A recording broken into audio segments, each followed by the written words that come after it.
Alright guys, welcome back to another training vlog. Today, I'm going to be working out in my home gym. We're going to be doing a full body session running the Hypertrophy Clusters program. This is week number 2. We've got deadlifts coming up. We've got some benches, basically full body type of stuff today. Of course, we're going to start off with a general warm-up. And since I'm at home, I have no access to an erg machine. All I'm going to do is just move around, get some blood flowing in. We're supposed to be starting off with some resisted sprints. Of course, there's no space for me to sprint at home and whatnot. So I'm going to substitute that with some probably plyometrics and stuff, and then random jumps here and there for about 5 minutes. And once it's done, we'll get into the deadlifts. We have 8 sets of 5 deadlifts with about a minute of rest in between. Deadlifts are going to be about like 65 to 70%. And last week we did about like 120 or so, if I'm not mistaken. So I'm going to try and repeat that same effort, or try to go slightly heavier if I can. Pre-workout is in. I'm looking forward to doing today's session at home. I have not worked out in this gym for quite a while, as you can see from my past videos. It's mostly been at UFit at my workplace, which is really neat because it has everything that I need, except that there's no turf or sled, so I can't do resisted sprints. But I've mainly substituted that out with hill sprints and stuff like that, because there's a lot of hills and slopes in that area. I'm gonna get into the warm-up first. So way too many people go too overboard and make their warm-ups complicated. So what's the purpose of a warm-up in the first place? The warm-up is just to get your body core temperature up, work in a bit of sweat so that you're not too cold coming into your workout session. So I generally like to start off with a general warm-up. This could be like a walk. This could be 3 minutes on an erg machine. If you're driving or if you're traveling to a gym, it could be your walk to the gym. Just breaking a little bit of sweat. Right after that, specific warm-up. So specific warm-up basically means you are using the same lift that you're going to do as the warm-up. So building up to your working set. So if you're doing deadlifts, like for example, I'm doing deadlifts today, the warm-up is going to be deadlifts, right, with a lighter weight building up to the working set. If you ask me, there's no need for you to actually go and do like dynamic mobility drills and activate these muscles and here and there. The reason why I don't like doing extra fluffy mobility drill stuff in the warm-up, or like doing some dynamic warm-ups, is because that, let's say you do a general warm-up and then go into some dynamic warm-ups where you're doing all these activation patterns and all that. By the time you get into your warm-up set with the lifts, how much time has passed? So you can actually significantly cut down your workout times by doing a general warm-up and straight into your warm-up sets with the lifts that you're going into. Enough talking. I'm gonna start my general warm-up first. Alright, we're just gonna be moving around. I don't think I need to take a video of that. You guys know what it is already. And then we'll get into our deadlift straight. This is our first warm-up set. Just a 25 kilo plate. I'm also testing out the mic on my cat. Bit of Sam Sulek action here. One thing I noticed about my deadlift on the last session is that I actually set it up more, looking more like a clean. So that's probably the effects of working on Olympic lifts for the past few months.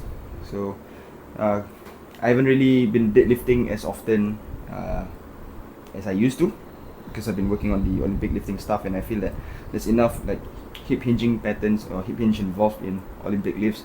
So I sort of put the deadlifts aside just to focus on that. So now I'm gonna have to consciously go back into the setup for the deadlifts, which I wouldn't say I'm not used to, but more like sort of forgot how to do or something like that. But yeah, so basically going into the deadlift.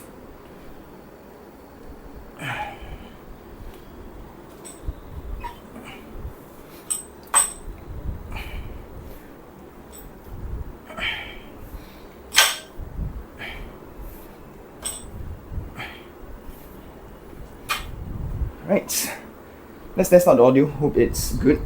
Alright, so next up will be the second warm-up set. I'm thinking this time around, I think I need 2 warm-up sets. So we're gonna go for 110 on the deadlift. Okay, so the plan is pretty much to go without lifting straps for as long as I can. That way I also get my grip work in and I don't have to train my grips separately. It's also a good opportunity for me to practice my hook grips. So whenever I do deadlifts, I don't really pull with a conventional grip. I do a hook grip where you're actually wrapping the thumb over the bar and your fingers over the thumb. If you're not used to it, it's gonna hurt, but yeah, I've been working on it for quite a while and I find that it's an okay alternative to just the normal grip or mixed grip. I'm not too much concerned about doing mixed grip and like imbalances and stuff like that, because naturally all of us are already asymmetrical and imbalanced and compressed to the right. So that's not really much of my concern. My concern is mainly like I want to get better at Olympic lifting in the future. So of course hook grips are gonna be the grip of choice. So that is why I'm doing hook grips with my deadlifts as well. I'm gonna go without the lifting straps until I can't go anymore, and then I'll bust them out. This is 110. This is approximately very close to where I want to work up to in my working sets. So let's belt up.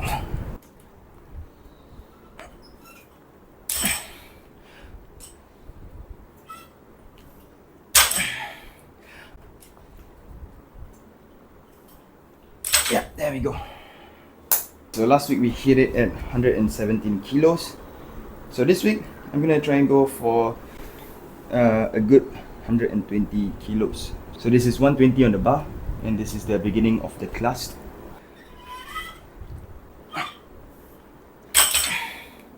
Yep, mixed grip it is.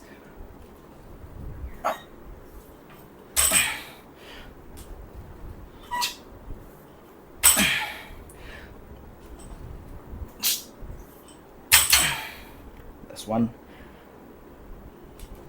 Up. 1 minute rest here. So the thing about like deadlifting at home, especially living in a HDB, is that I have a neighbor downstairs, so I really cannot slam my weights down, and I need to try and put it down as gently as I can, and that takes a lot of extra gas.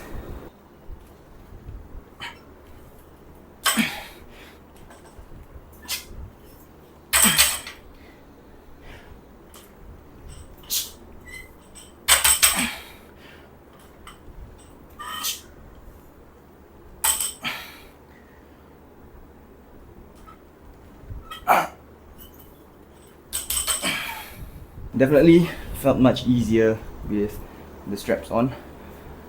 It's a lot easier to control it as I bring it down to the floor.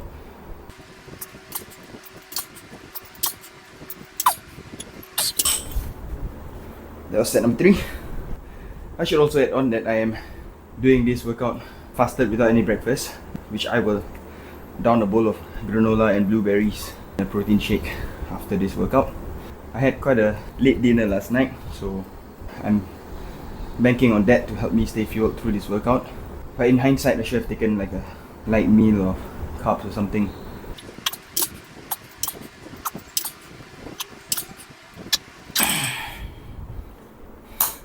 Set number 4.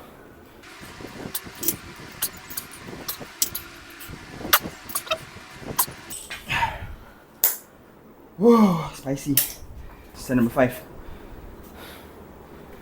3 more to go. Wallahi, the eccentrics, to control it, to reduce the sound of the bang, it's so hard. Subhanallah. Takes a lot out of you. Just gasses you out real quick.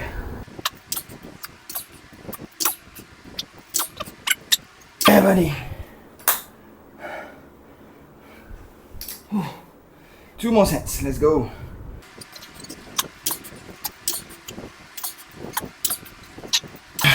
Alright, 5. Alright, final set of 5s. This is set number 8. You know what's the funny part? We haven't even reached the part of the program where we are doing 10 sets of 4 and 12 sets of 3. That's gonna be a blast.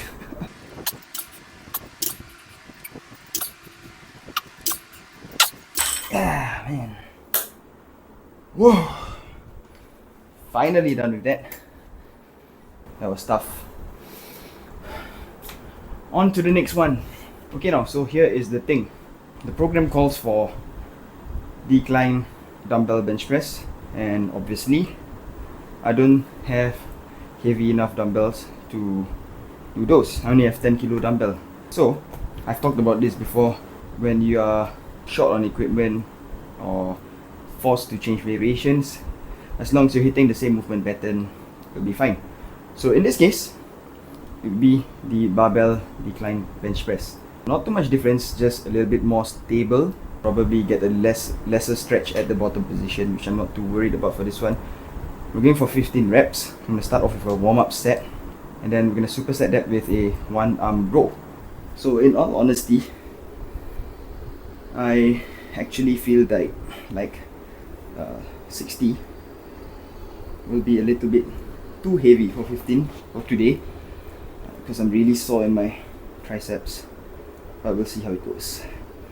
On the first set. Up.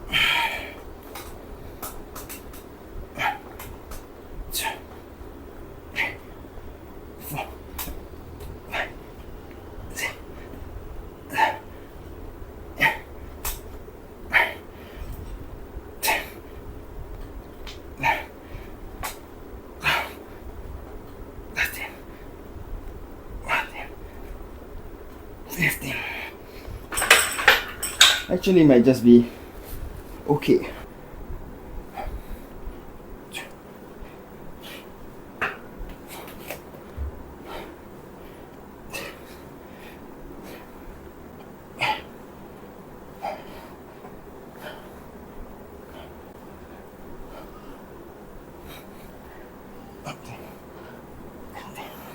So we got 5 sets of this. I'm not going to show you all 5 because this video will already be too long. We will skip to the next exercise, which is forward to reverse lunge. I think single leg stuff is my number one weakness, and I'm trying my best to work more on that. I'm going to finish up the rest of my bench and row supersets. 4 more to go. Forward to reverse lunge. It's going to be painful, but there we go. Bismillah. Right.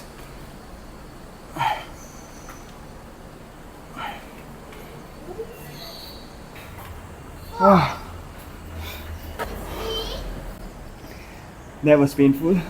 So getting a bit of sunlight with the forward to reverse lunges. These are painful, man.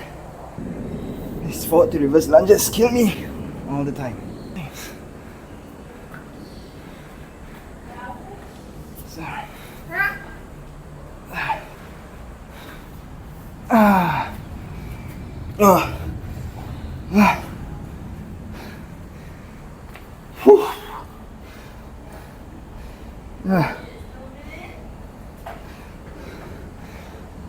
Set number 2.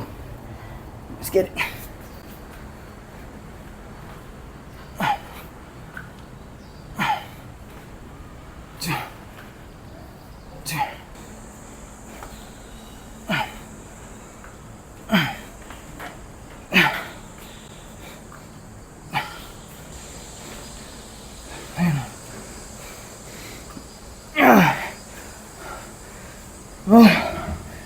Subhanallah. Okay, a little side note here. Make sure we eat breakfast before training in the morning. Don't be like me. In an effort to save time, I ended up wasting more time because I need to rest longer, and I should have had something like right after I woke up. So we've come to the end of the session. That was tough. Lesson learned. Eat something before you do a hypertrophy cluster workout. Don't try to be smart to save time. Have at least something to eat. Pre-workout alone did not cut it. Yes, it gave me a boost to start the workout, but once the workout started, that's where I felt that ran out of steam, not ran out of glycogen to actually push, and I had to go for quite a number of drop sets. And I think the eccentric control of the deadlifts kind of killed me right towards the end. My daughter wants breakfast. I gotta go now. That's the end of today's video. See you guys in the next one. Yeah, that's it. Bye.